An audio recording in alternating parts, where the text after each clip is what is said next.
Baik, sudah setengah 8 kita mulai ya. Assalamualaikum warahmatullahi wabarakatuh. Sebelum kita mulai kelas pada malam hari ini, mari kita berdoa sesuai dengan keyakinannya masing-masing. Berdoa mulai.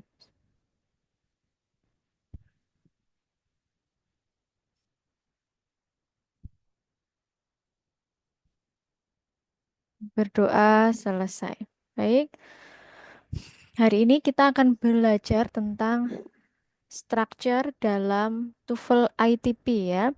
Di sini bagi peserta yang ingin menyiapkan dirinya ya untuk baik itu untuk daftar beasiswa LPDP ataupun untuk salah satu requirement dalam mendaftar pekerjaan ya.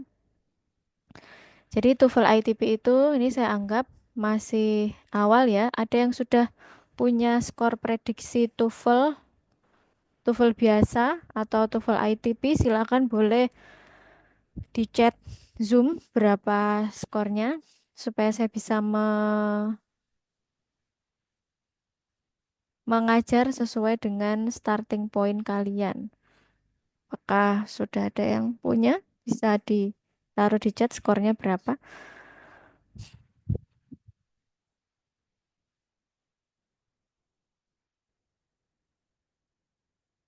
Oke, ada satu. Prediction 427, it's good. Ada lagi.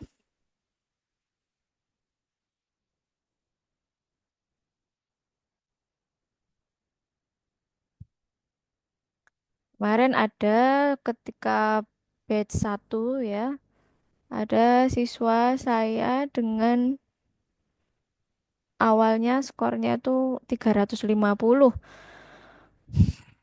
Kemudian setelah ikut kelas saya, ya memang harus rajin ya, dan dia juga belajar sendiri bisa 467 kalau tidak salah dari 350.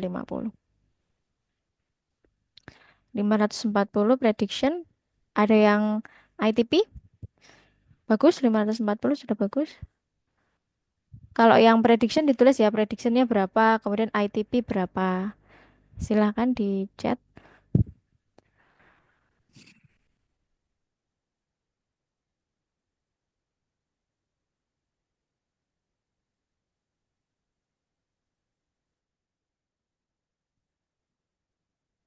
Oke. Yang lainnya belum pernah ya prediction ya. Baik, saya akan menjelaskan sedikit tentang apa saja ya yang dinilai dalam TOEFL. Nah, kalau untuk LPDP ya, kalau untuk LPDP dan beasiswa lainnya ya yang bisa menggunakan TOEFL ya, itu contohnya LPDP dan AS atau Australian Award Scholarship, itu mutlak yang dibutuhkan adalah ITP ya. Bukan prediction, bukan sertifikat TOEFL yang dikeluarkan oleh kampus-kampus ya. Karena yang terstandar yang ini ya. Jadi ini tujuannya adalah LPDP. Kalau LPDP itu untuk dalam negeri, ya kalau AAS ini nanti Australian Award Scholarship itu untuk luar negeri, walaupun nanti ITP ini hanya sebagai jembatan ya, karena nanti tetap akhirnya adalah ke IELTS. Kalau yang mau ikut AAS-nya. Kalau LPDP dalam negeri menggunakan TOEFL ITP, tidak boleh menggunakan prediction atau TOEFL yang dikeluarkan oleh lembaga kampus yang bukan ITP ya. Tapi kalau di sini ada yang daerah 3T ya, itu tidak menggunakan sertifikat bahasa kalau daftarnya di dalam negeri. Oke. Kemudian TOEFL ITP itu sendiri menilai tiga skill bahasa Inggris kita ya. Yang pertama adalah listening, kedua ada reading yang TOEFL ITP ya. Kemudian yang tiga ada structure ya. Nah, makanya 8 pertemuan kita ya, saya bagi menjadi tiga bagian ini ya. Ada listening, reading, dan structure. Nah, untuk pertemuan pertama kita akan belajar tentang structure ya. Kita mulai dari yang dasarnya terlebih dahulu ya. Baik. Untuk memudahkan belajar structure ya, kita belajar dari dasarnya terlebih dahulu supaya dasarnya kuat. Nah, dalam bahasa Inggris itu ada yang namanya part of speech ya, part of speech ya. Jadi dalam bahasa Inggris vocab atau kosakata dia memiliki kedudukan masing-masing. Ada yang kedudukannya sebagai noun atau kata benda ya. Ada yang kedudukannya sebagai pronoun atau kata ganti, masih ada noun-nounnya. Jadi sebenarnya kata ganti itu adalah kata benda juga ya. Ada verb atau kata kerja. Ini dasar banget ya. Ada adjective atau kata sifat. Ada adverb atau kata keterangan. Ada preposition atau kata depan. Ada conjunction atau kata hubung. Atau ada interjection atau kata seru. Ya, ya saya ulangi dulu ya. Noun, kata benda. Di sini ya, em, fungsinya adalah menyebutkan yang berkedudukan sebagai noun itu bisa nama orang, Rini, Rizka, Robert, Andini, itu masuk noun. Kemudian tempat, market, school, city, itu noun tempat. Ada benda seperti benda dalam umum ya, ada book, chair, table, ada konsep ya, misal kayak freedom, eh, theory, itu masuk noun. Nah, jadi eh, supaya kelas kita interaktif ya, saya akan sedikit banyak melemparkan pertanyaan ya dan bisa ditaruh di chat ya. Sekarang kalau saya punya kata misal water, ini masuk apa? Noun atau bukan? Jawab yes atau no ya. Dia masuk noun atau bukan? Water.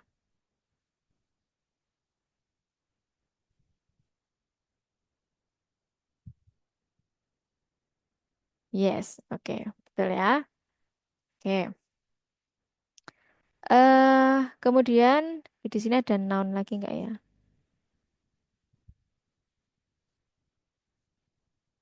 Kita masih ke noun dulu ya, masih ke noun dulu. Oke. Noun itu sendiri ya dibagi menjadi dua. Ini penting juga. Ada countable noun, ada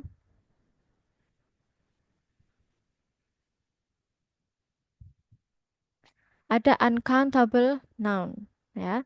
Benda yang dapat dihitung dan dihitung. Ya, yang countable itu adalah benda yang dapat dihitung, yang uncountable adalah benda yang tidak dapat dihitung. Ya. Kalau benda yang tidak dapat dihitung itu mutlak kita anggap sebagai singular ya, benda tunggal. Kalau countable ya tergantung jumlahnya ya. Contoh benda yang dapat dihitung itu benda-benda yang batasnya itu jelas. Contoh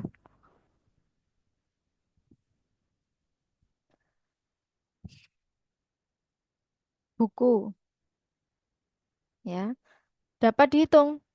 Kalau dalam bahasa Inggris, kalau menuliskan noun ya, kalau benda itu dapat dihitung harus ada keterangannya. Kalau satu ya ditulis a book.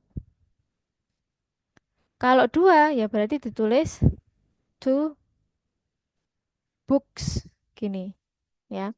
Tidak pernah dalam bahasa Inggris itu cuma ditulis book gitu aja. Pasti ada depannya atau belakangnya. Atau books gini boleh. Ini menunjukkan bukunya satu, ini menunjukkan bukunya dua, ini menunjukkan bukunya banyak, tapi tidak tentu berapa. Tidak pernah ditulis I have misal ya, I have book. Tidak pernah bahasa Inggris ditulis seperti ini. Ya, ini salah, kurang. Kalau misal you have only one book ya berarti harus ditulis I have a book. Harus ada predikatnya. Kalau kamu punya bukunya lebih dari satu ya berarti I have books. Nggak boleh tulisan dalam bahasa Inggris I have book itu nggak boleh, salah. Ya, diingat-ingat. Kalau dalam bahasa Inggris noun itu harus punya keterangan. Kalau tunggal ya berarti a book atau the book. Kalau lebih dari satu harus ada ini.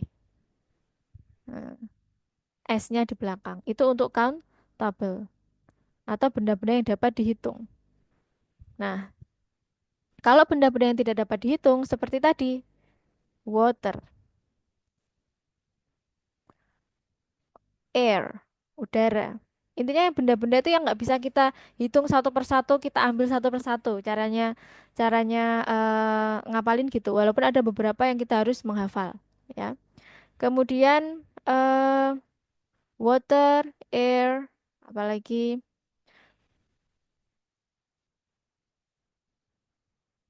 hmm, happiness. Nah, itu nggak bisa dihitung, ya.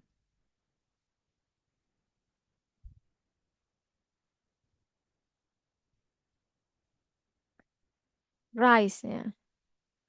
Rice. Nah, ini pertanyaannya bagus ya. Boleh ya pertanyaan di chat ya. Rice. Nah, itu masuk uncountable noun.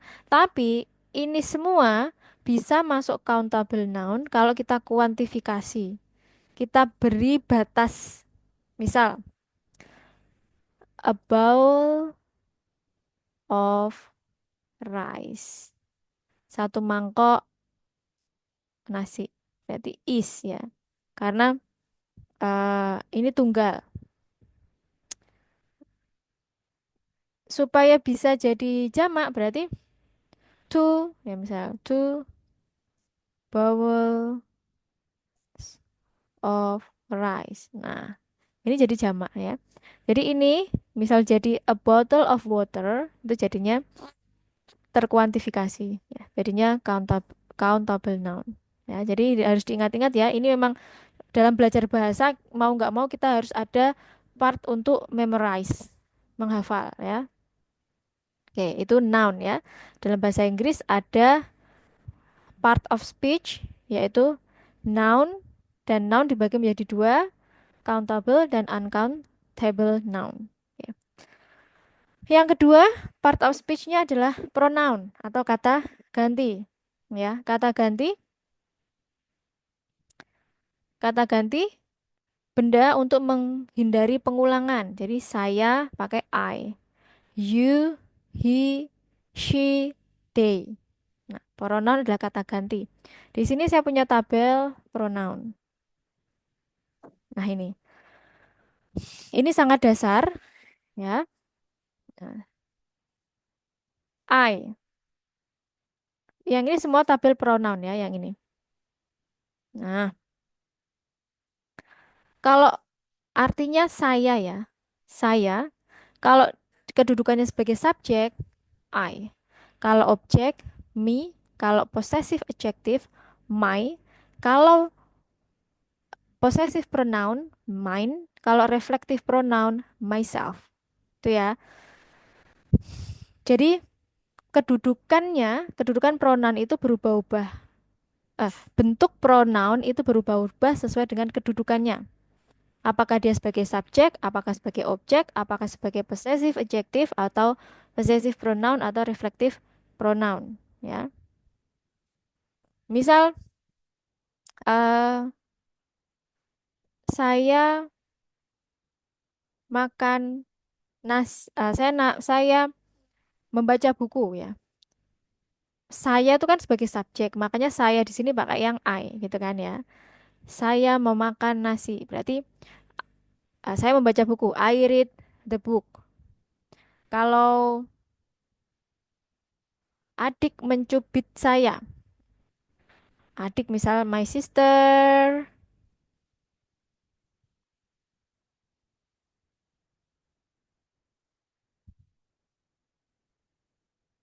my sister mencubit, pick ya.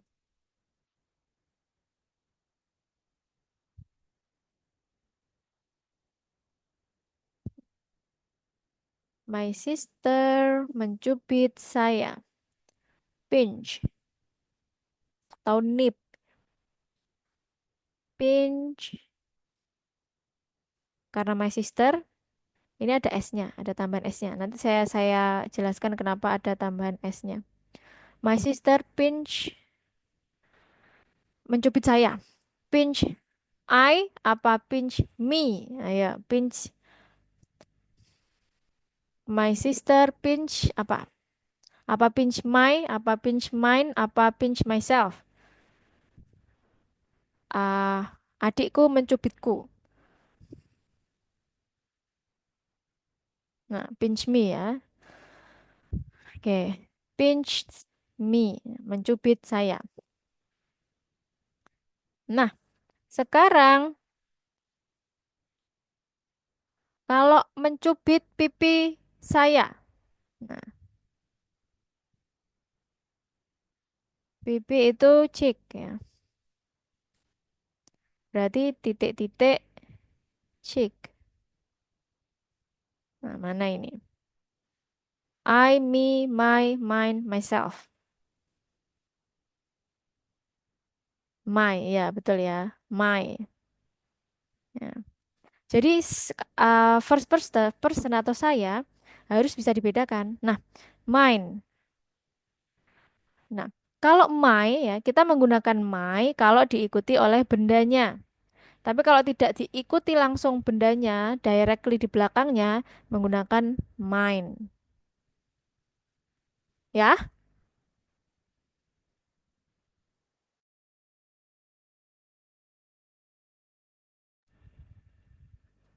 oke, sebentar saya hapus dulu.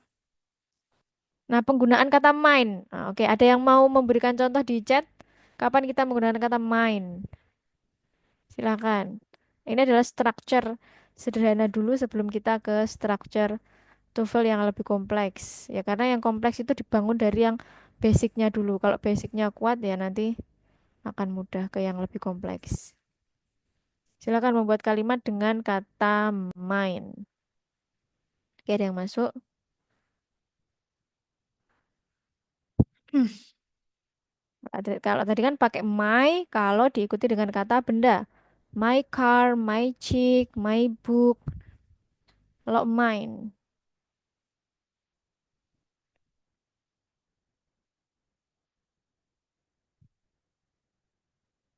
ada yang mau beri contoh? Silakan di chat. Oke. He is mine. Oke, boleh, boleh. Kalau kata yang bukan kata tanya, oke, he is mine boleh. Nah, ini udah betul. This cat is mine, betul. The book she reads is mine. Ini the book she reads is mine. Ini eh kurang konektor ya. The book is mine. Oke. Berarti apa perbedaannya mine dengan my? Kalau mine ya bendanya itu ditaruh di depan ya. Bendanya ditaruh di depan. Kalau kalau misal it is my book gitu ya. Kalau pakai my, bedanya my sama mine ya. Kalau ini the red one is mine. Atau the red car ya misal the red car is mine. Jadi kalau my itu bendanya di belakangnya, kalau mine itu bendanya untuk subjek gitu ya. Kalau myself, silakan buat kalimat myself.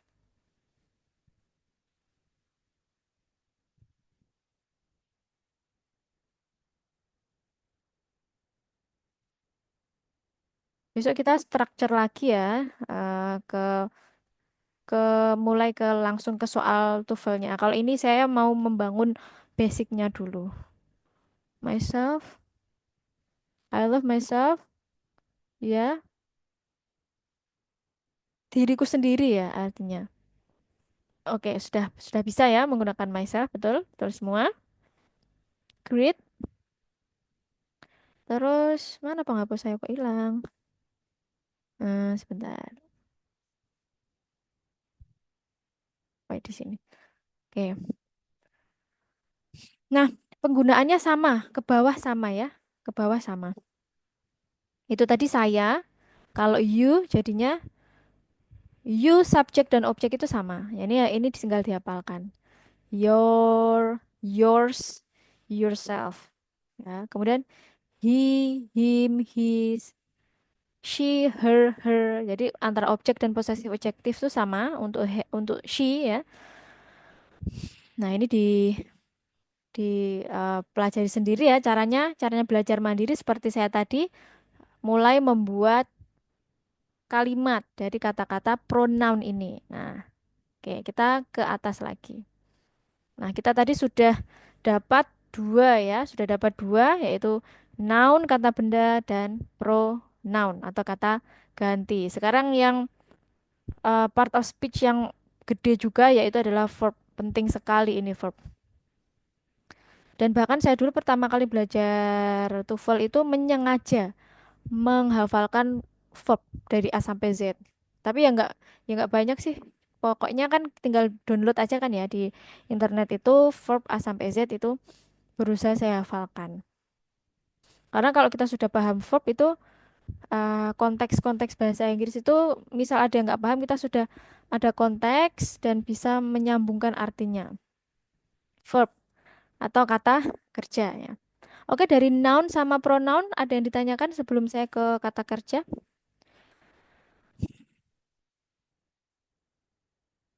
Man ya. Oke. Kata kerja ini agak banyak ya, tapi paling mudah untuk dipelajari kalau menurut saya dan memang mudah. Nah, ini saya akan berusaha untuk menjelaskan eh, sederhana mungkin. Ingat ya, konsep kata kerja di bahasa Inggris dengan bahasa Indonesia itu sedikit berbeda. Kalau dalam bahasa Indonesia, maksudnya bukan bahasa Indonesia ya, pemahaman general ya. Kalau pemahaman secara sosial ya, society kita kan kalau tidur kan nggak bekerja ya. Nah, tapi kalau dalam bahasa Inggris dan bahasa Indonesia, tidur itu tetap masuk kata kerja gitu ya. Oke, jadi kata kerja itu dibagi menjadi dua ya. Ada kata kerja yang asli kata kerja ya. Ada kata kerja yang dia itu to be. To be itu masuk kata kerja ya. To be itu seperti apa? Ya, is, am, ya kan? Are, itu masuk kata kerja. To be. Tolong di mute all ya. Oke. Ya. To be. To be itu masuk kata kerja ya. Seperti is, am, are. Itu untuk verb satu ya. Kalau untuk verb 2, nah ini saya tuliskan.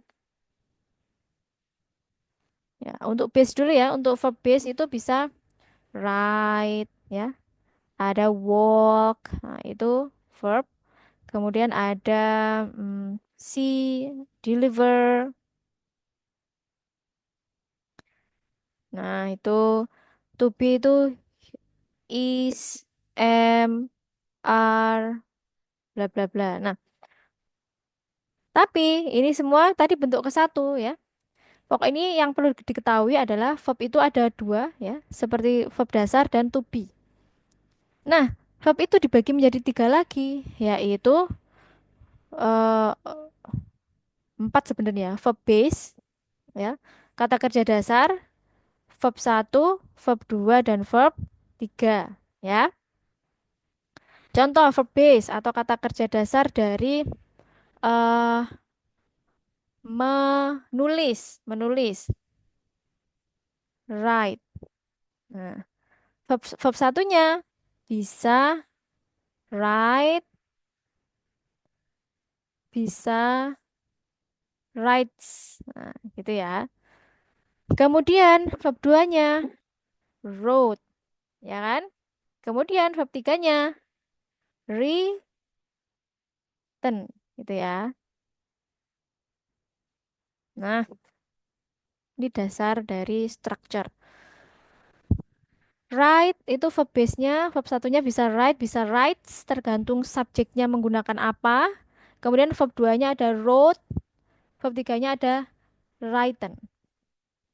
Nah, W-nya nggak dibaca ya, bukan write gitu bukan ya, W-nya nggak dibaca. Terus ini ada lagi, saya mau kasih misal apa ya, yang regular verb, eh climb, mendaki, bisa climb, bisa climbs, gitu ya, untuk verb satunya. Nah, kemudian verb duanya,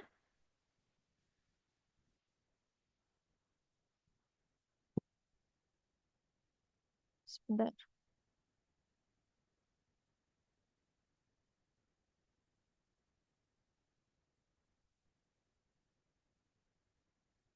verb duanya climbed.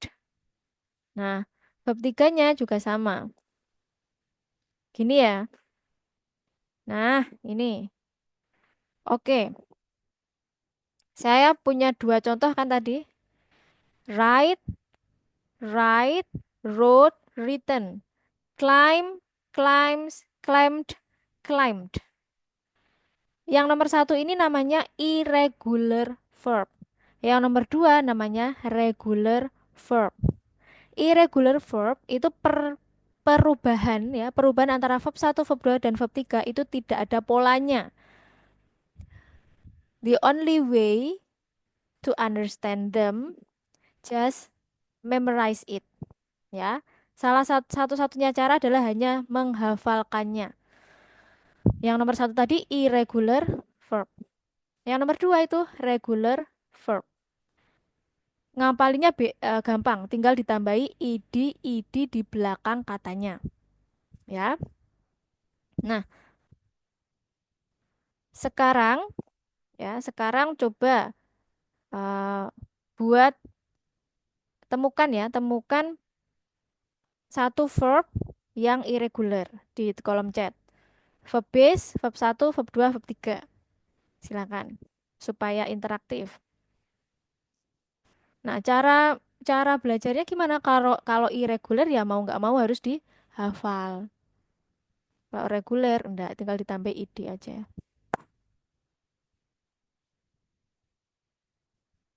Oke, ada yang masuk satu. Drink, drunk, drank. Ya, betul. Ini irregular, irregular betul. Si, so, sin, betul.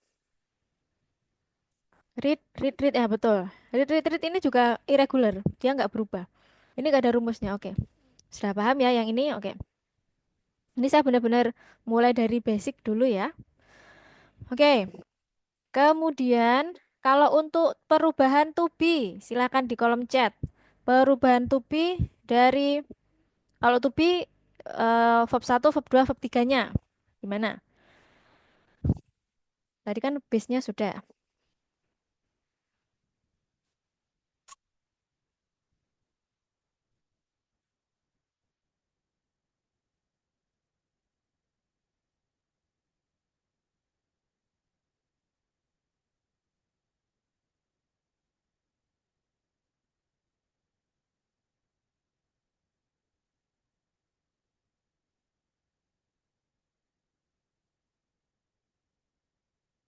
Ayo to be. Oke, ada yang masuk satu. Is, was. Oke. Are,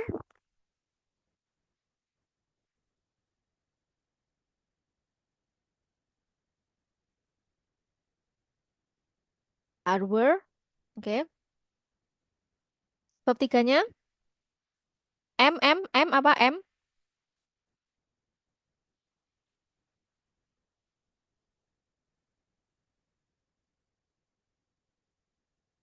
Untuk M, kan ada is, MR ya.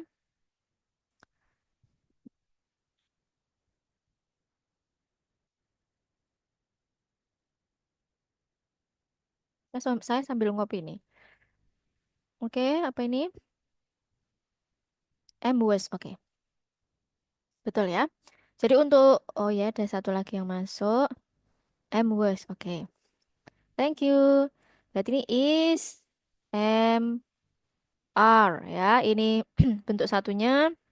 Bentuk duanya untuk is sama am itu was ya. Untuk are itu were ya. Kemudian verb tiganya semuanya adalah apa? Bentuk tiganya been ya. Oke, ini verb semua. Oke, kata kerja sudah selesai. Oh ya, tadi ada yang verb base. Verb base itu kata kerja asli. Kalau verb satu ya itu depend on subject ya, tergantung tergantung subjek. Oke, aturannya kalau have atau has to be yang bagaimana Kak? Oke, pertanyaan yang bagus ya. Boleh, boleh, tanya boleh.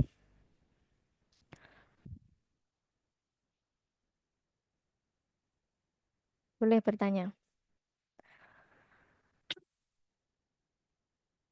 Nah,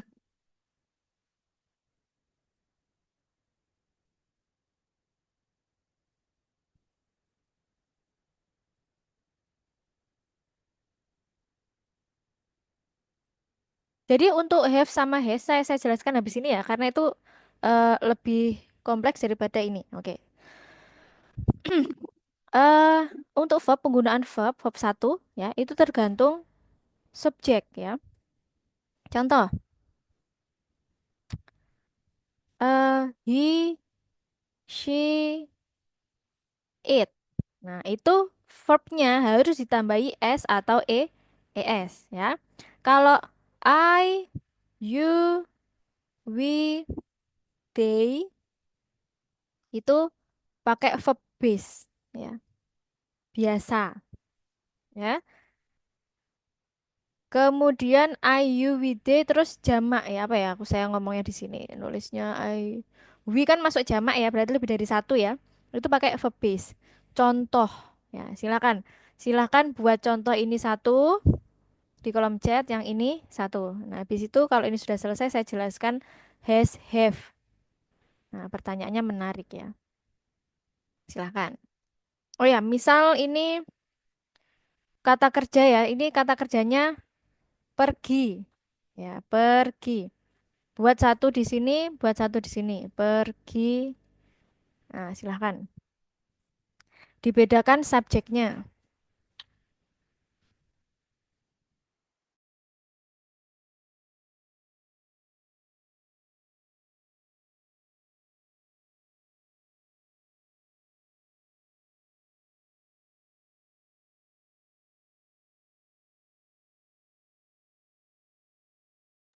Oke, ada yang masuk. Nah, ini kan kalau interaktif gini, he goes to school, betul. They go to the park. We go to school every day. Oke, oke. Nah, betul ya, ada penunjukan waktunya. Every day, setiap hari. Atau every Sunday. Pokok pokok sesuatu yang reguler. Nggak harus tiap hari tapi reguler. Tiap Senin, tiap Selasa, sebulan sekali itu masuk reguler dan dia masuk present ya.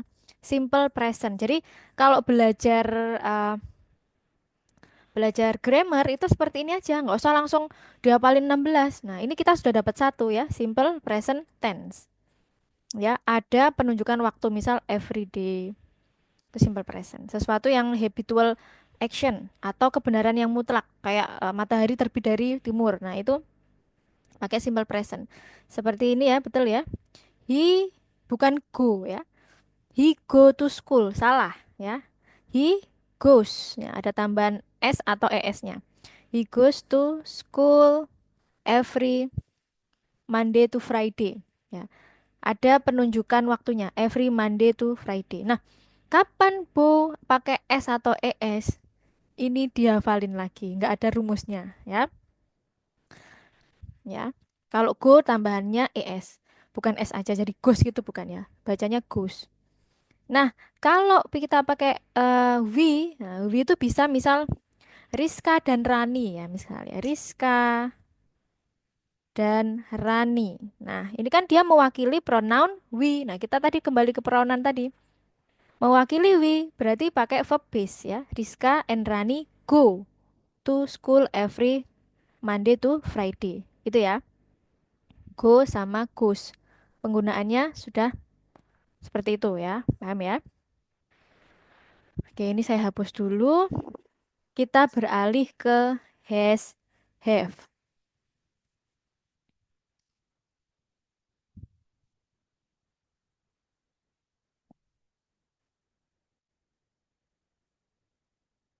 Jadi pertanyaannya, has, have.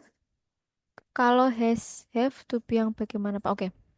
Has, have itu bukan to be, has atau have. Nah, dia masuk verb. Kalau artinya memiliki. Dan satu lagi apa artinya have, has? Ada yang tahu? Silakan di kolom chat. Selain memiliki.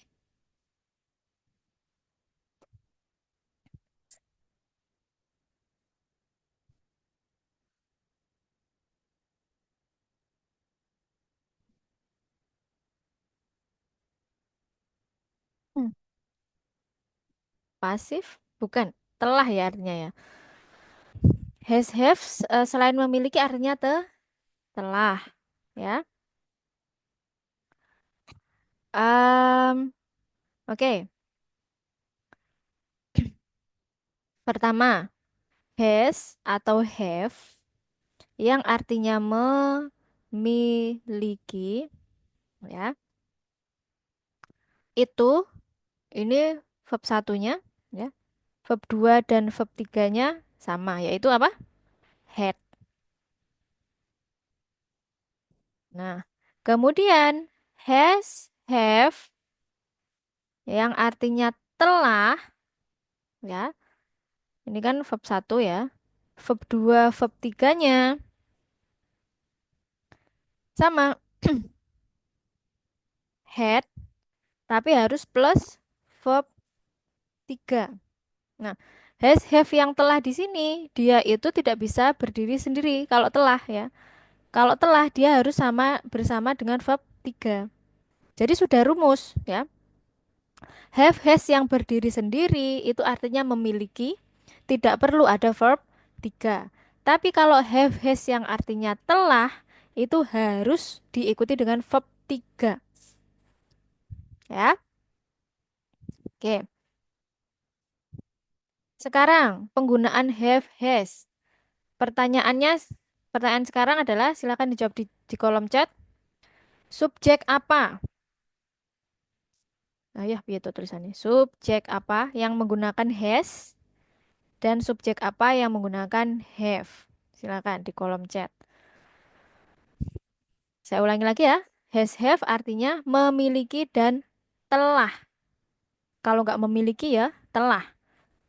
Kalau dia berdiri sendiri artinya memiliki. Kalau dia tidak berdiri sendiri, have, has plus verb 3, dia artinya telah. Ini masuk present perfect. Nah, tambah lagi kan grammar kita.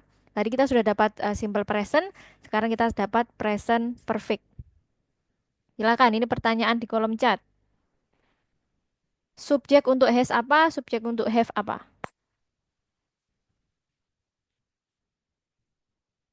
Satu masuk.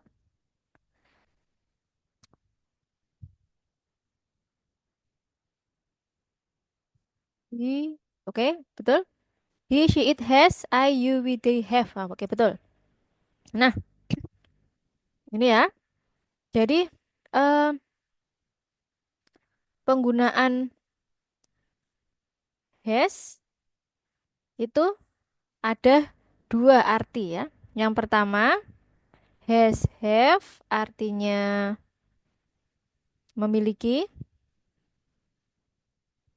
Kemudian has, have plus verb 3 artinya telah. Telah dan apa artinya yang verb 3 yang dipakai ya. Misal, I have clean. Ingat, harus verb 3 ya di belakangnya. I have clean my room. Berarti saya telah membersihkan ruangan saya. Nah, ada biasanya ada petunjuk waktunya. Ya, selama berapa menit gitu ya. Oke, kemudian ada lagi yang ketiga. Hmm, have, has to, dan have to. Apa artinya? Ada yang tahu? Silakan di kolom chat.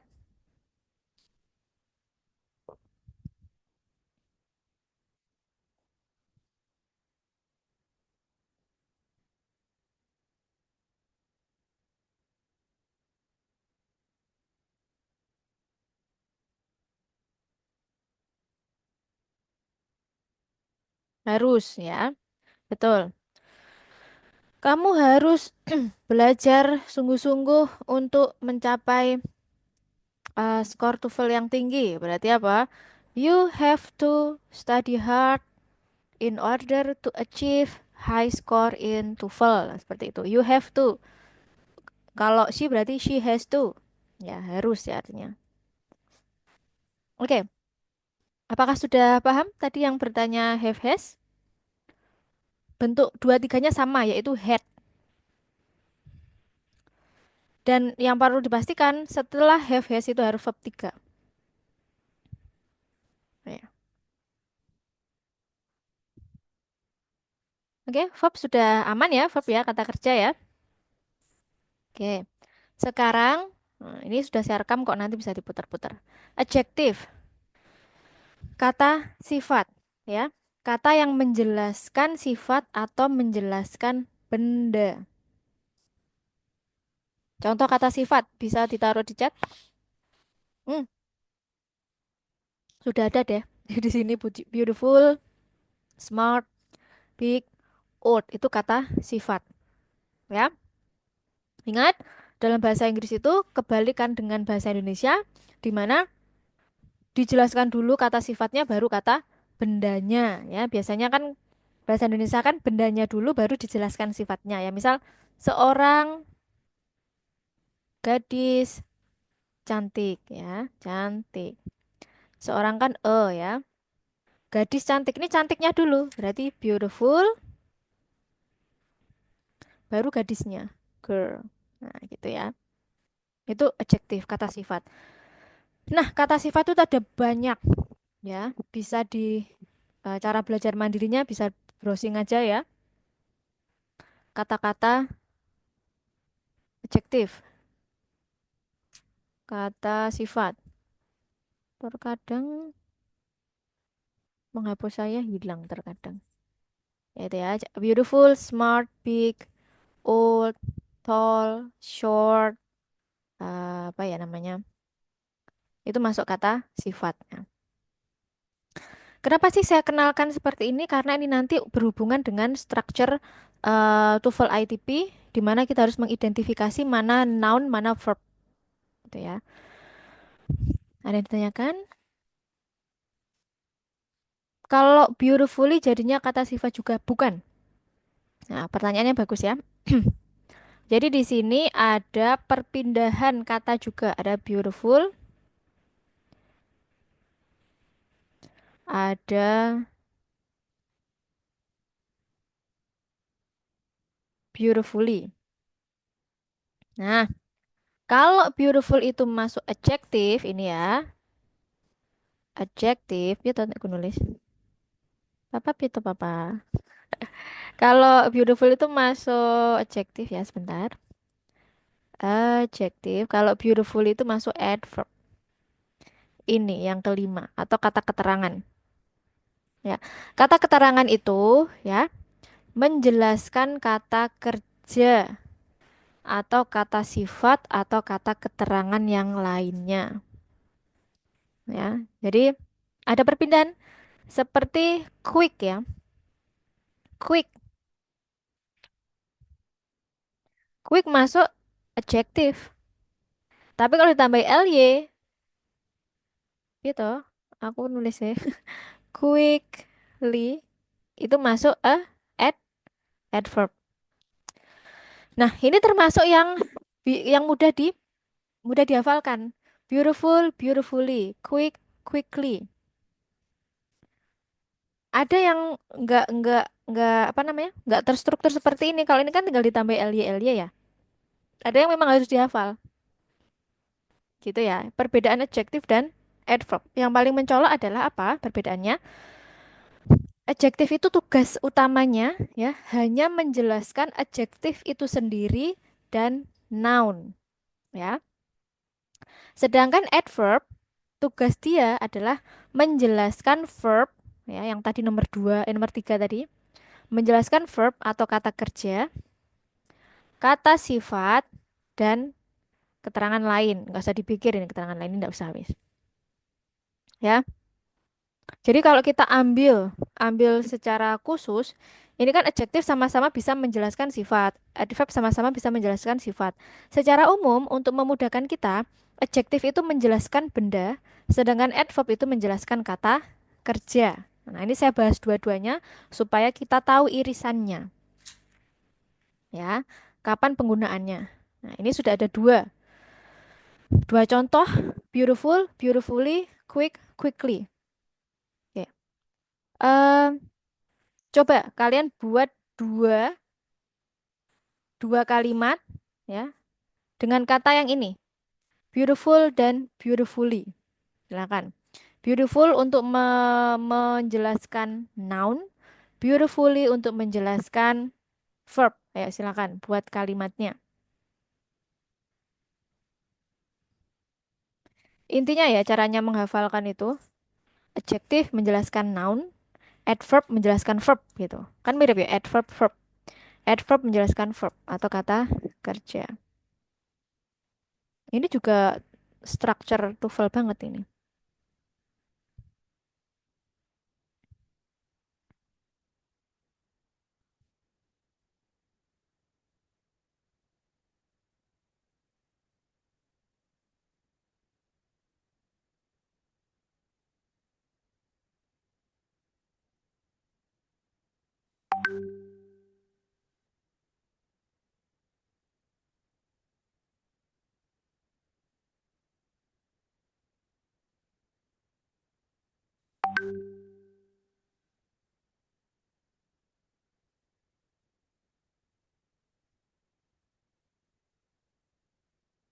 Sudah ada yang masuk.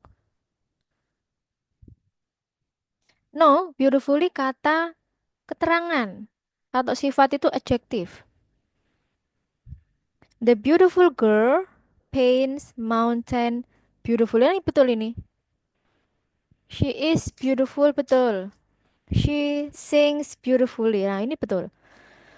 Nah, untuk kalimatnya IC, saya nggak tahu ini cewek apa cowok ya. Mohon maaf ya kalau saya salah penyebutan pronoun ya. The beautiful girl. Nah, beautiful di sini menjelaskan siapa? Girlnya, noun. Girl kan bentuknya noun ya. The beautiful girl, beautiful menjelaskan girl, paints mountain beautifully. Beautifully ini apa? Secara cantik ini apa? Menjelaskan apa? Melukis. Verbnya yaitu paints-nya ya. Untuk kalimat Mbak Ise ini, beautiful menjelaskan girl, beautifully menjelaskan paints. Nah, atau kata kerja melukis ya. Kemudian untuk punya Mbak Fitri, she is beautiful. Beautiful di sini menjelaskan siapa? She. She-nya kenapa? Beautiful. Kemudian yang kedua, she sings beautifully. Yang beautifully apanya? She-nya apa? Sings-nya di sini. Sings-nya. Ya. Jadi yang beautifully di sini adalah sings-nya. Bernyanyinya, bukan ceweknya. Paham ya? Jadi beautiful itu menjelaskan noun, beautifully menjelaskan verb-nya. Oke. Atau kita bisa membuat belum ya? Eh, she is a beautiful woman ya. Woman-nya, beautiful-nya. Atau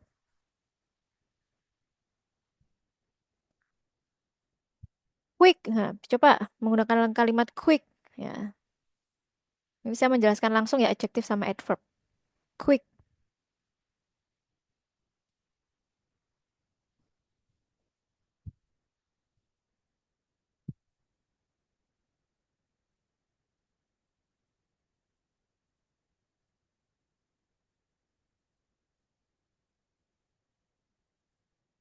Hmm.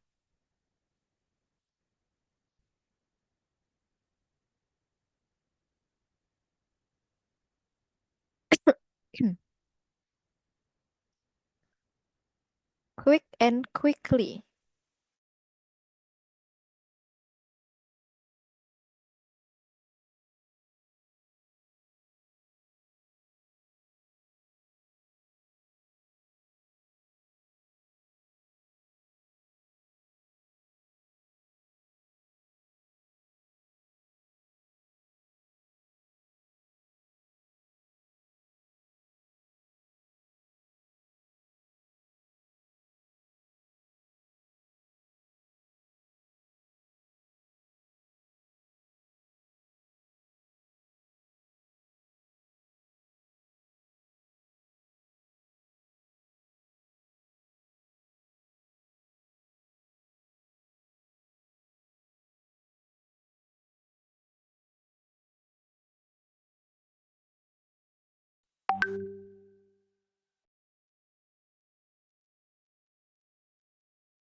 Sih, jadi resep cepat ya.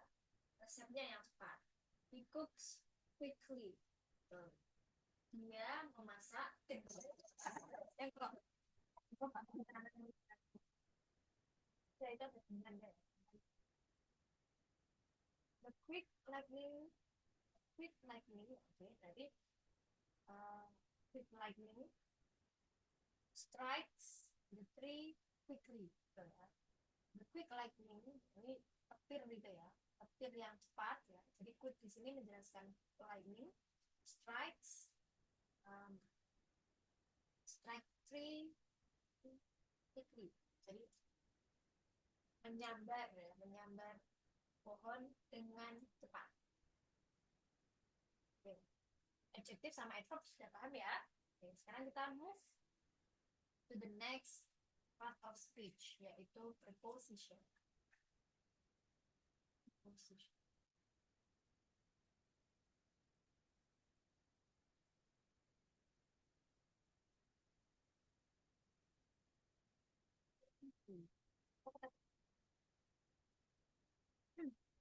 Ada menghubungkan kata benda atau kata ganti dengan kata lain dalam kalimat.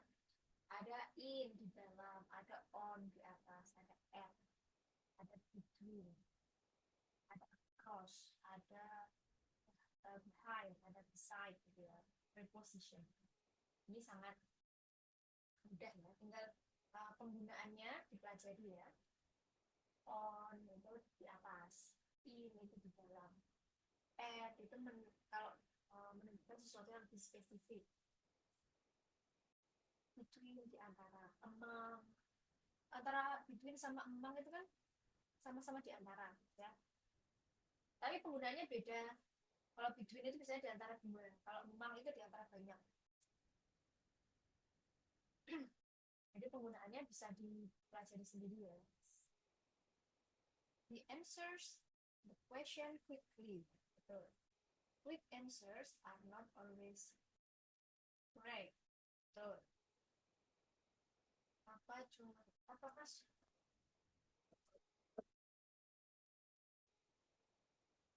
Sekarang sudah besar suaranya?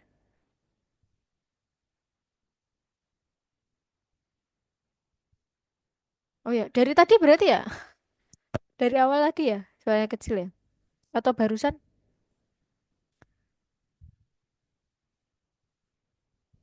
Oke.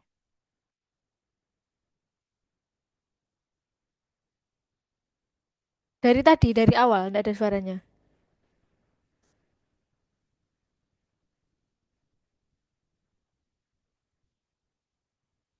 Oh, ya, ya, ya. Oke, oke. Oke. Itu ya, untuk preposisi, silakan dipelajari sendiri ya. In, on, at, the juga masuk, between, among, gitu ya.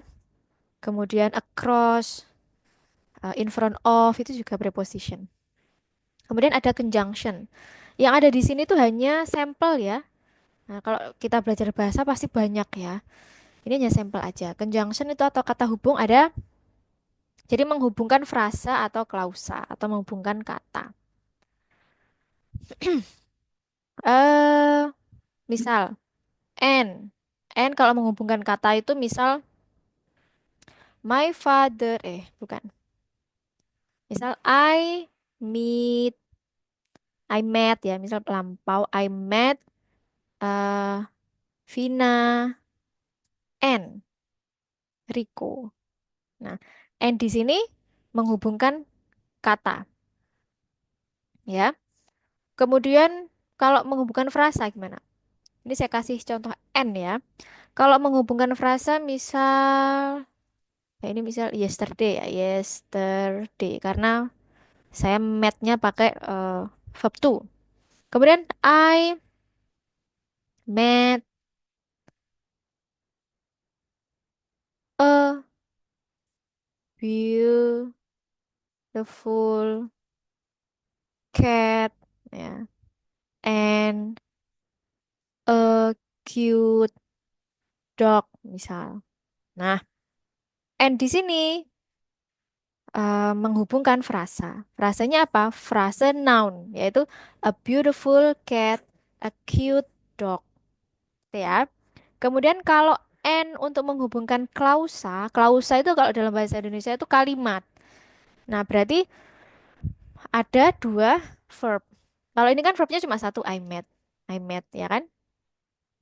Kata Vina sama menghubungkan kata Vina dan Rico. Kalau ini frasa, frasa, frasa, noun phrase ya, noun phrase. Kalau menghubungkan klausa, berarti contohnya misal I met uh, a a beautiful cat and I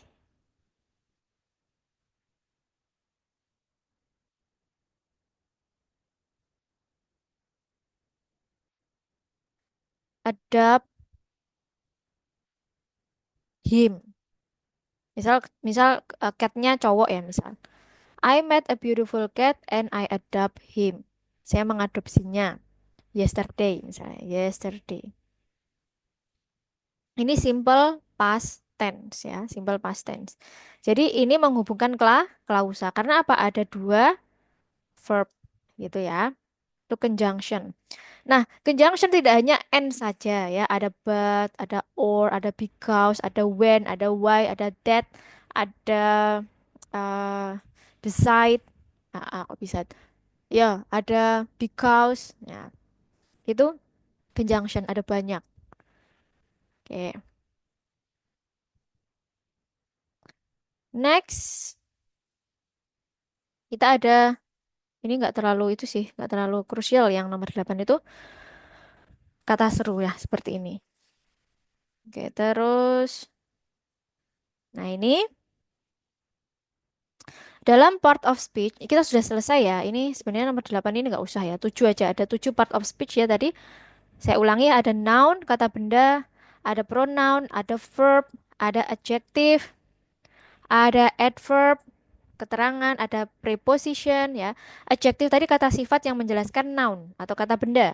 Adverb adalah keterangan yang menjelaskan verb atau kata kerja. Ada preposition, ada conjunction yang tugasnya menghubungkan kata, frasa atau klausa. Kemudian di sini ya, dalam part of speech ya, jenis kata yang dapat berfungsi sebagai subjek dalam kalimat. Oke.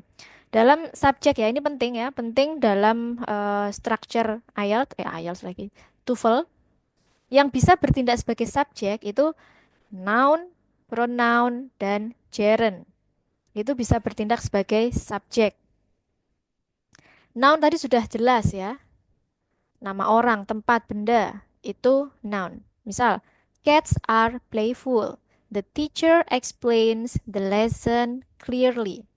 Itu noun yang bertindak sebagai subjek. Kemudian kata ganti tadi yang segini tadi, ya pronoun tadi. Yang ini, yang bagian ini ya, yang subjeknya ini. Nah, ini kata ganti. Bisa bertindak sebagai subjek. Mana tadi? Nah, pronoun. Kemudian gerund. Nah, apa itu gerund? Nah, kalau ini kan tadi kan sudah kita eh bahas. Gerund itu masuk noun ya. Makanya tidak saya bahas tersendiri ya. Gerund itu masuk noun atau kata benda. Nah, gerund kenapa disebut gerund? Gerund itu adalah kata benda yang dibangun dari kata kerja. Ya, jadi kata kerja ditambahi ing itu namanya gerund dan kedudukannya bukan verb lagi tapi noun ya. Jadi bisa dibilang gerund itu adalah verb yang dibendakan ya, verb yang ditambahi ing berfungsi sebagai kata benda. Contoh, swimming. Swimming di sini artinya sama-sama berenang, tapi dalam konteks ini dia bukan kata kerja tapi kata benda, menunjukkan jenis olahraga ya. Swimming is good for health. Swimming is good for health. Berarti dia sebagai subjek, is-nya sebagai verb, gitu kan? Reading. Read. Read itu kan verb, tapi kalau dikasih ing dia bisa sebagai subjek dan bertindak dia adalah noun dan bertindak sebagai subjek. Reading makes you smarter. Ya, ini subjeknya, ini verbnya, gitu ya. Oke, itu adalah subjek. Sekarang aturan dasar subject verb agreement ini juga penting dalam TOEFL. Ini termasuk dasar dari structure. Apa itu subject verb agreement? Nah, ada subjek, ada verb. Ya, tadi kan sudah saya jelaskan. Yang bisa jadi subjek itu apa aja tadi? Noun, ada pronoun, ya, ada gerund yang baru saja, ya. Adalah aturan dalam bahasa Inggris yang mengharuskan verb, ya, sesuai dengan subjek. Makanya disebut apa? Subject verb agreement, ya. Verb harus sesuai dengan subjeknya, baik dalam hal jumlah, singular atau plural, maupun dalam bentuk kasus, bentuk orang. Berikut contoh subject verb agreement. Tadi sudah sempat saya singgung di depan, ya. Contoh, untuk subjek tunggal, ya, untuk subjek tunggal menggunakan verb tunggal. Untuk subjek jamak menggunakan verb jamak. Contoh, the cat. Ini catnya satu, ya. Maka menggunakan runs, bukan run, ya. The cats, catsnya plural. Maka menggunakan run. Tadi kan sudah saya jelaskan ya. Menggunakan verb base. Kalau ini menggunakan verb yang ada tambahnya s atau is. Nah, tadi kalau yang sudah gabung dari awal relate ya. Kemudian selain tunggal dan jamak sebagai consideration, we choose the verb. The only consideration is the other consideration is jenis pronounnya. Ya, kalau he, she, it, nah pakai verb yang ada tambahan s atau es-nya. Tadi sudah ya. He walks, bukan he walk, tapi he walks. She enjoys. Ya, itu namanya bab apa subject verb agreement. Ya, kemudian I, you, dia pakai verb base atau yang tanpa akhiran s. I like, bukan I likes. Ya, you read, bukan you reads. Gitu ya. Itu namanya subject verb agreement di mana verb harus menyesuaikan dengan subjeknya. Kalau subjeknya tunggal, ditambahi s dan es. Kalau subjeknya he, she, it, ditambahi s atau es untuk verbnya. Kalau subjeknya plural, tidak ditambahi s dan es. Kalau subjeknya I, we, you, they, ya, ini cuma I, you aja ya. I, we, you, they itu juga dipakai verb yang tidak ditambahi s atau es. Dan ini hanya berlaku untuk present, ya. Kata kerja sekarang, present, atau habitual action. Kalau yang past, future, enggak pakai ini. Jadi aturan ini untuk simple present. Oke, ada lagi yang bawahnya itu ya. Kalau aturan khusus, nah dalam bahasa Inggris itu yang membuat, menurut saya yang membuat bahasa Inggris itu eh challenging. Ada banyak aturan khusus yang tidak sesuai aturan yang mereka buat sendiri di awal ya. Jadi kita harus menghafal. Contoh, everyone, somebody, nobody itu dianggap tunggal ya. Everyone, somebody, nobody itu dianggap tunggal. Maka dari itu verbnya ditambahi s ya. Kalau pakai is waiting ya berarti kan be plus verb ing. Nah, ini berarti masuk grammar apa? Simple present con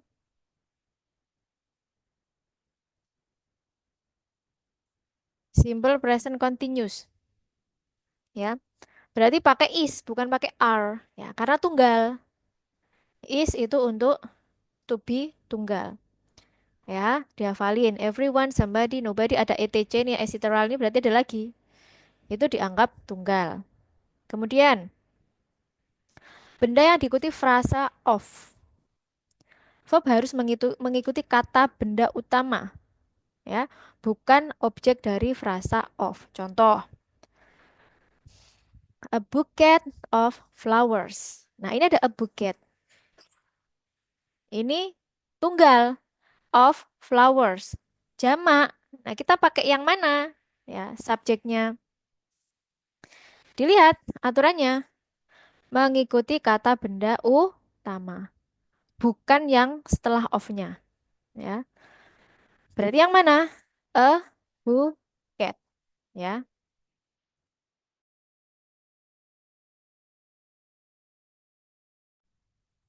Oke. A bouquet of flowers is. Nah, makanya kita pakai is. Kemudian the members of the team. Members jamak. The team tunggal karena nggak ada S-nya. Kita ikut yang mana? Ikut yang members, yang jamak. Makanya pakai are. Gitu ya. Jadi kalau ada frase of a bucket of flowers, a members of the team. Nah, pakai yang utama yang sebelum of ya untuk menentukan verb apa yang kita pakai. Nah, kemudian kalau ada gabungan N. Nah, ada gabungan N. Jika dua kata benda dihubungkan oleh N, verb biasanya jamak. Ini ada kata biasanya, dia aja masih bingung ya. Oke, my friend and his sister. Ini kan tunggal, tunggal, jadinya jamak. Jadi are. Bukan is coming, tapi are coming. Namun, jika ada dua kata dianggap satu kesatuan atau compound noun dianggap tunggal. Itu kan? Jadi ada beberapa yang harus kita hafal. Contoh, bread and butter is my favorite breakfast. Nah, ini maksudnya compound noun itu adalah ini dianggap satu kesatuan, bread and butter. Kayak misal apa ini namanya? Sandwich boyo. Hamburger, burger ya, burger. Nah, burger itu kan tumpukan roti sama butter itu dianggap satu kesatuan. Makanya dia pakai is. Gitu ya. Nah, itu kalau N. Nah, sekarang kalau or atau nor. Nah, gimana aturannya?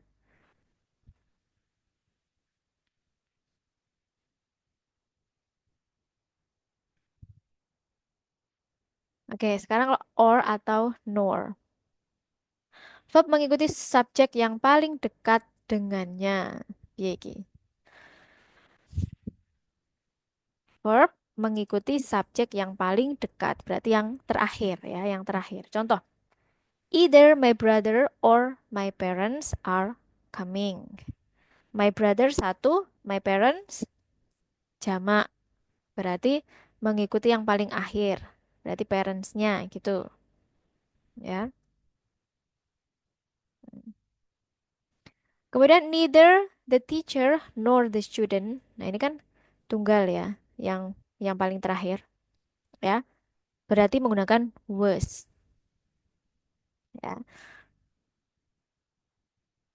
Either Neither. Cara mengartikannya gimana sih kalau either sama neither itu?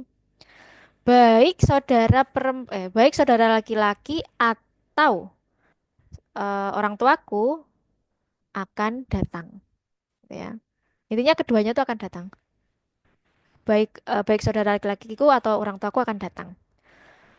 Kalau neither nor, tidak juga ya berarti. Tidak guru atau siswa, tidak guru maupun siswa aware terhadap masalah itu. Gitu ya. Jadi kalau or atau nor itu diambil subjek yang terakhir.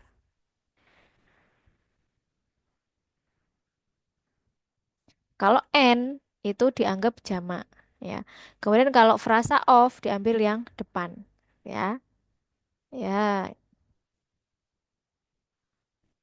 ini ada yang ditanyakan sebelum saya ke materi berikutnya, silakan supaya nggak cepet kecepetan ya. Kalau kecepetan bingung. Pelan-pelan. Gak apa-apa tanya. Tenang, ini 5 halaman ini sudah dapat 4.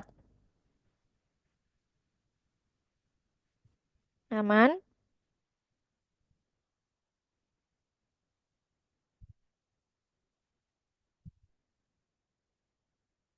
Oke, aman. Oke, sip. Sekarang kata benda kolektif.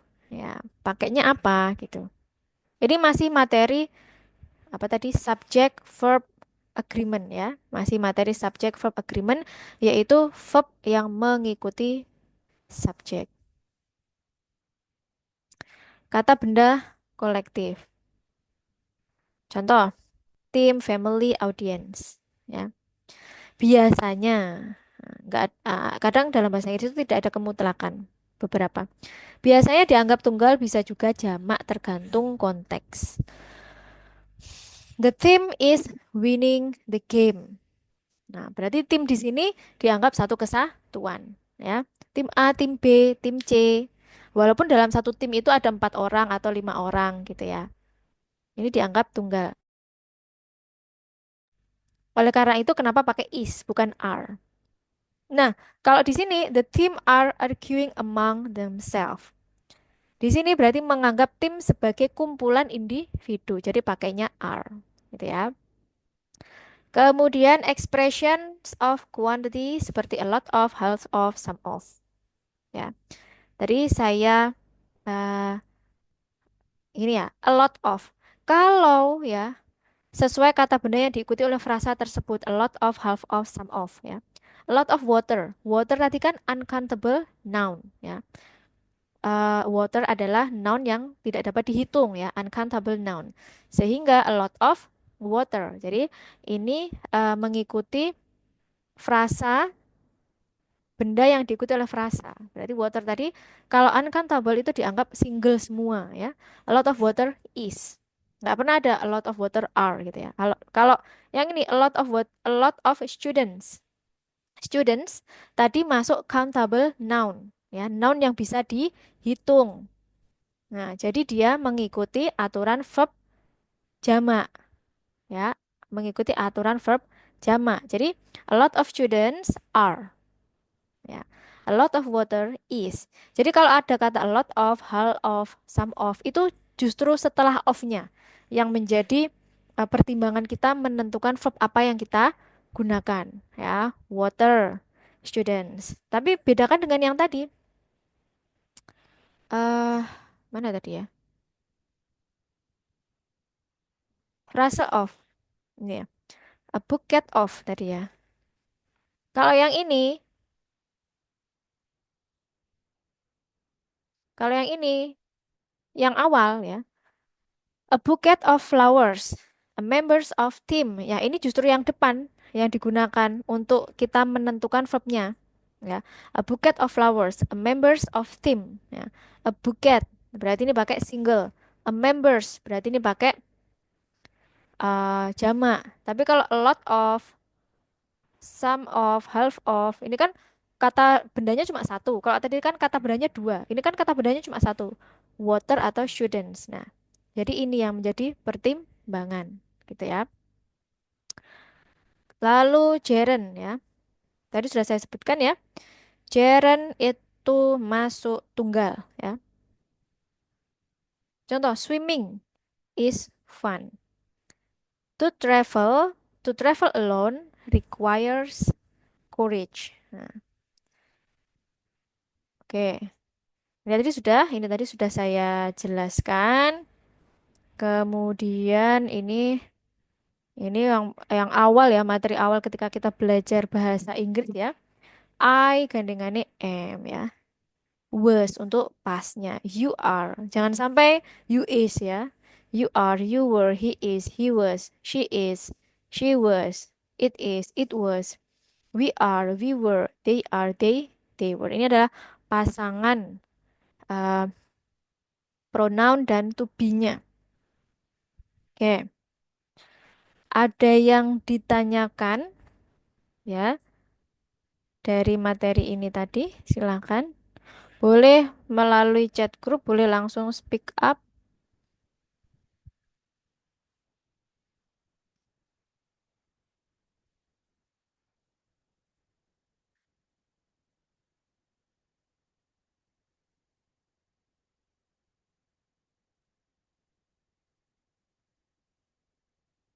Tidak ada? Oke. Eh,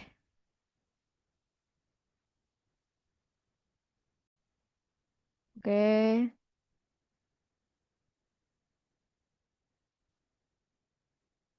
Nah, kalau tadi sudah tidak ada yang ditanyakan ya, besok pertemuan besok itu kan berarti structure ya, masih jadwalnya masih structure. Besok kita sudah mulai ke buku Longman ya. Ada beberapa skill ya, skill structure. Karena tadi kalian sudah paham dasar-dasarnya, nanti kita sudah mulai ke skill satu ya, skill satu untuk structure. Ada berapa? Kalau dalam buku Longman itu structure dalam mengerjakan TOEFL ITP. Nah, ini bukunya sudah saya taruh di deskripsi grup ya, Google Drive-nya berisi buku ini. Dan beberapa materi yang saya anggap penting sudah saya taruh di situ. Tinggal baca. Mana ya? Nomor, sebentar. Oke.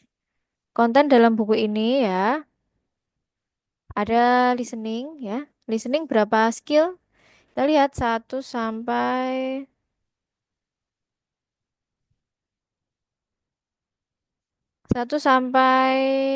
34 ya.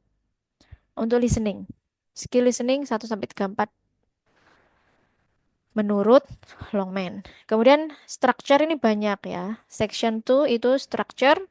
Skillnya ada 1 sampai apa ini? Structure itu yang meliputi grammar itu. Sampai 60 ya. 1 sampai 60. Kemudian untuk reading, ada berapa skill dalam buku ini? Reading ada 14 skill. Oke. Kenapa di sini ada writing? Nah, sebenarnya buku ini tuh diperuntukkan untuk TOEFL IBT, di mana yang ada writing dan speakingnya hampir sama dengan IELTS. Tapi kalau untuk TOEFL ITP kita hanya mempelajari listening, structure, dan reading ya. Nah, besok kita akan mulai skill satu dan belajar latihannya. Mana ya tadi ya? Sentence with one clause. One clause itu kalau dalam bahasa Indonesia adalah satu kalimat. Satu kalimat. Oke, ada yang ditanyakan tentang TOEFL? Saya menganggarkan jam 1,5 sampai 2 jam. Nah, Kalau 1,5 jam dirasa cukup ya sudah. Berarti kan tadi dari setengah 8 berarti sampai jam 9. Silakan untuk mau bertanya TOEFL atau tentang pendaftaran beasiswa LPDP silakan.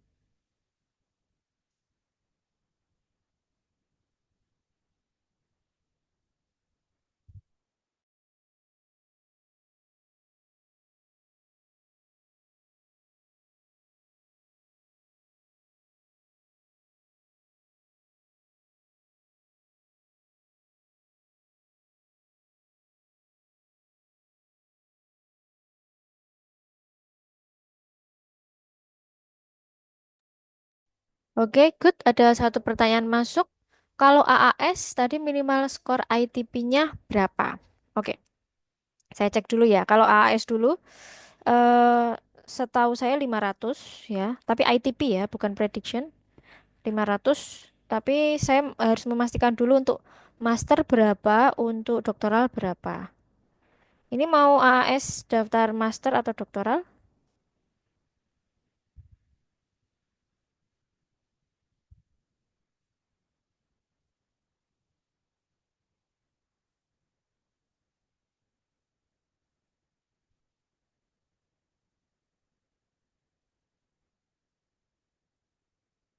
Oh,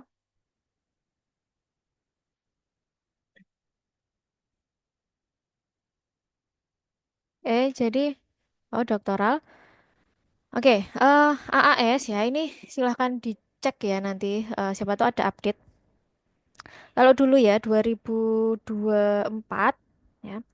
AAS itu ada dua ya, yang targeted dan yang non targeted. Kalau untuk yang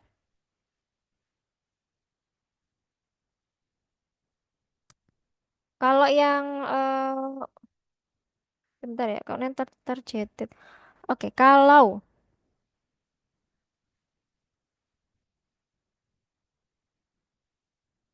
ini minimal ya, kalau kalian sudah punya IELTS itu minimal 6 ya. ITP itu 550 ya.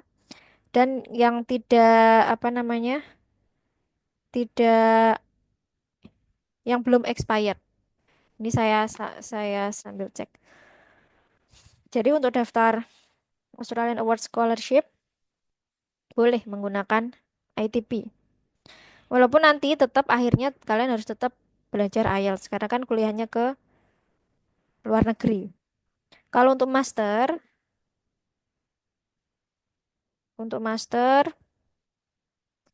ITP-nya sebentar ya. Oh ya, jadi sebentar ya, saya jawab yang AAS dulu ya. AAS itu targetnya ada tiga ya. AAS ada tiga. Yang pertama itu Government of Indonesia seperti PNS, pegawai-pegawai BUMN. Ada targeted ya, kayak misal di daerah 3T atau eh, disabilitas. Kemudian ada yang non targeted atau yang eh, umum ya, yang umum, yang nggak masuk tadi, yang nggak masuk PNS ataupun yang nggak masuk daerah 3T atau disabilitas itu masuk yang non targeted. Kalau untuk master yang Government of Indonesia atau PNS tadi IELTS-nya minimal 6 dan TOEFL ITP-nya 552 untuk master ya. Dan untuk PhD juga sama ya, khusus PNS atau BUMN atau pokoknya yang pegawai pemerintahan itu IELTS 6, TOEFL ITP 552. Oke. Kalau Anda dari daerah 3T atau disability itu IELTS-nya 4,5, TOEFL ITP-nya 425 untuk master. Kalau untuk doktor sama. Maksudnya sama dengan yang government yaitu IELTS-nya 6, TOEFL-nya 552. Tapi kalau untuk non targeted, nah untuk yang umum, jalur umum, master IELTS-nya 6 atau ITP-nya 552. Untuk PhD atau doktoral itu IELTS-nya 6,5 atau menggunakan ITP 570 ya. Terus pertanyaan selanjutnya apa ini? Kalau LPDP surat rekomendasinya satu atau dua orang ya Kak. Dan apakah kita yang minta tolong ke dosen referensi untuk isikan surat referensinya atau kita hanya cantumkan alamat email atau nomor telepon saja dari dosen pemberi referensi kredit. Oke, ya kalau LPDP ini eh, bisa dicek di webnya LPDP ya. Saya penerima LPDP RI tahun 2016. Jadi mungkin sudah peraturannya sudah expired ya. Saya penerima LPDP Master 2016. Nah, kalau S3 saya ini saya penerima LPDP Kemenak 2023. Nah, itu agaknya sedikit berbeda. Nah, ini sepertinya pertanyaan untuk LPDP RI ya. Rekomendasi satu atau dua orang itu bisa dicek di webnya ya. Kalau saya dulu dua orang. Dan apakah kita yang minta tolong ke dosen u- untuk mengisikan surat referensinya? Kalau ada formatnya dari LPDP, kalian unduh dan kalian isikan. Karena kayak kalau saya dulu seperti itu, karena saya minta dosen saya supaya tidak merepotkan ya, saya isikan ke dosen itu tinggal minta tanda tangan dan memohon apabila ada yang tidak sesuai dengan yang saya isikan untuk diedit gitu ya. Misal, Pak Bu, ini sudah saya isikan, misal ada bagian yang kurang tepat, boleh diubah gitu, yang sopan ya, boleh diubah. Kemudian saya minta untuk tanda tangannya gitu. Dan biasanya itu juga kalau ada formatnya, email sama nomor telepon dosen itu diberikan. Kalau saya dulu mengisi ini tuh di form ketika daftar di kampus. Gitu ya. Oke, ada yang ditanyakan lagi?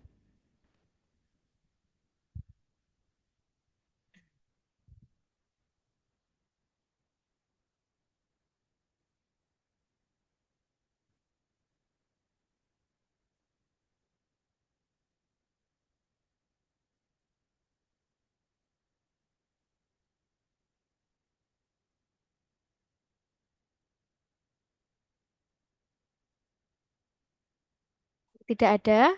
Ya, sampai ketemu lagi besok malam ya, di jam yang sama, setengah 8.